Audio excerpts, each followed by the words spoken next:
6 میلیون دلار در سال 1978 بزرگترین سرقت تاریخ بوده. در دنیای به شدت تحت نظارت امروز، به خصوص تو مکانهای عمومی مثل فرودگاه‌ها، سخته بشه تصور کرد یه زمانی شهری مثل نیویورک محل جولان سارقان حرفه‌ای بوده. در همین شهر بود که چند میلیون دلار از محموله لوفت‌هانزا به سرقت رفت. سرقتی که احتمالاً پرسودترین معامله تبهکارانه است که با اسم مافیای آمریکا گره خورده. این دزدی که به سرقت لوفت‌هانزا هم معروفه، در 11 دسامبر سال 1978 توی فرودگاه بین‌المللی جان اف کندی نیویورک اتفاق افتاد. طی این سرقت مبلغ 5.9 میلیون دلار دزدیده شد که امروز معادل حدود 30 میلیون دلار ارزش داره. 5 میلیون دلار از این مبلغ نقد و 875,000 دلار اون جواهرات بود. این سرقت در زمان خودش بزرگترین دزدی پول نقد تاریخ آمریکا محسوب میشد. این دزدی الهام بخش ساخت 3 فیلم شد: دزدی 10 میلیون دلاری، سرقت بزرگ و رفقای خوب. گفته میشد تبهکار آمریکایی یعنی جیمز بوک که جیمی صداش میکردن مغز متفکر این دزدی بود که هرگز به طور رسمی متهم شناخته نشد. از این دزدی به عنوان طولانی ترین سرقت تاریخ آمریکا هم یاد میکنن، چون آخرین مظنونای این حادثه توی سال 2015 بازداشت شدن. لوئیس ورنر، کارمند شرکت هواپیمایی لوفت‌هانزای آلمان که با مشکل شدید قمار و بدهی‌هاش دست و پنجه نرم می‌کرد، این سرقت رو برنامه‌ریزی کرد. مدت‌ها بود که ورنر و همکارش پیتر قصد سرقت میلیون‌ها اسکناس علامت‌گذاری نشده از یکی از محموله‌های نقدی لوفت‌هانزا رو داشتن. اما ورنر رفت با دلال شرط‌بندی‌های خودش، مارتین بروکمن، در مورد این سرقت صحبت کرد. سرقتی که میتونست بدهی 20,000 دلاری ورنر به دلال شرط‌بندی رو صاف کنه. کروگمن هم بعداً ماجرا رو برای دوستش هنری هیل تعریف کرد. از طرفی هیل با جیمی بورگ کار میکرد. جیمی بورگ، همون مغز متفکر این سرقت، یکی از اعضای مخوف خانواده تبهکار ایتالیایی لوچی بود و یک سارق حرفه‌ای. جیمی پیشنهاد داد که در ازای یک سهم قابل توجه سرقت رو سازماندهی کنه. به این ترتیب جیمی انجام سرقت رو به عهده گروهی از همکاراش از جمله پسرش فرانک و تامی دیسیمون گذاشت. جیمی یک تیم جمع کرد. تامی دیسیمون برای کنترل با خشونت در صورت نیاز، هنری هیل هماهنگ کننده و رابط، راننده‌ها، افراد پوششی و یک نفر برای شنود فرکانس امنیت فرودگاه. نقشه شامل ورود بدون جلب توجه، بی صدا نگه داشتن همه کارکنان و خروج با یک کامیون باری بزرگ بود. ساعت 3:12 بامداد، یک ون و یک کامیون باری وارد محدوده فرودگاه شدند. 2 نفر با لباس کارگری رسمی فرودگاه به در نگهبانی بخش بار نزدیک شدند.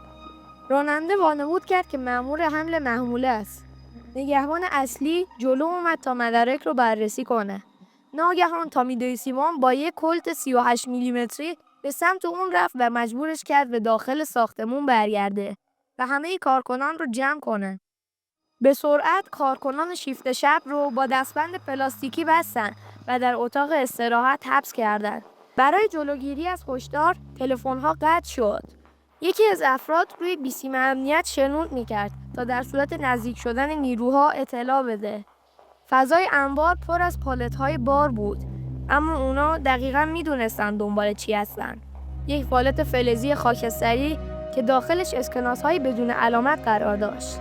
برای پنهانکاری روی محموله با جعبه‌های خالی و بسته‌های کاغذ پوشونده شد تا از دور شبیه بار عادی به نظر برسه. کل عملیات داخل ساختمان کمتر از 3-4 دقیقه طول کشید. ساعت 4:01 کامیون به آرومی از مسیر سرویس شمالی خارج شد. نگهبانای دروازه خروجی فکر کردن این فقط یکی از باربری‌های معمولیه. در کمتر از 10 دقیقه اونا از محدوده فرودگاه خارج شده و به سمت یک انبار مخفی در کوئینز حرکت کردند که از قبل آماده شده بود. مدت زمان از ورود به فرودگاه تا پنهانسازی در انبار حدود 68 دقیقه شد. پارنل قرار بود وانت فوردی که توی سرقت به کار رفته بود رو به نیوجرسی ببره، ولی اون به جای این کار ماشین رو جلوی خونه نامزدش تو بروکلین پارک کرد. همین کافی بود تا 2 روز بعد از سرقت پلیس وانت رو کشف کنه. از اون طرف هم FBI از طریق ردگیری لوئیس ورنر و شنود تلفنی وارد پرونده شد. این ماجرا جیمی رو به شدت بدگمان کرد، به طوری که از دستور قتل 5 نفر از 13 نفری که در این برنامه سرقت شرکت کرده بودن رو صادر کرد. ظرف 6 ماه 8 نفر از افراد مرتبط یا کشته شدن یا ناپدید شدن، از جمله پارنل، راننده ون که با شلیک 5 گلوله به سر به طرز دلخراشی به قتل رسونده شد. تنها شخصی که برای این سرقت به زندان افتاد لوئیس ورنر بود که به دلیل همکاری با سارقان سالها از زندگی خودش رو پشت میله‌های زندان گذروند. اما سرانجام جیمی و هیل هم به زندان افتادن. البته این دو به اتهاماتی به غیر از سرقت تاریخی از لوفتانزا محاکمه شدند. چرا FBI نمیتونست جیمی رو به سرقت لوفتانزا ربط بده؟ چون هیچ شاهد زنده‌ای از تیم اصلی باقی نموند و جیمی تقریبا همه کسایی که میتونستن لوش بدن حذف کرد یا ناپدید شدن. لوئیس ورنر یا همون کارمند خبرچین هم فقط اطلاعات اولیه رو داده بود، اما خودش در شب سرقت حضور نداشت. پس اشتباه جیمی چی بود که گیر افتاد؟ در سال 1980 او درگیر قتل یک زندانی شد که جیمی بعد از آزاد شدنش نگران بود علیه اون شهادت بده. همین باعث شد FBI دوباره سراغش بره. FBI روی جیمی شنود تلفنی و مأمور مخفی گذاشت و تونست شواهدی از وام‌ربایی، تهدید و اخاذی و جرم‌های دیگه اون به دست بیاره. جیمی هرگز برای سرقت لوفتانزا دادگاهی نشد. او در سال 1996 در حالی که در زندانی در نیویورک حبس می‌کشید بر اثر سرطان سینه درگذشت. حالا سالها از اون ماجرا میگذره. تنها بخش کمی از پول‌های به سرقت رفته پیدا شده و ممکنه که سرنوشت باقی پول‌ها هیچ وقت مشخص نشه تا این سرقت به یکی از بزرگترین سرقت‌های تاریخ تبدیل بشه.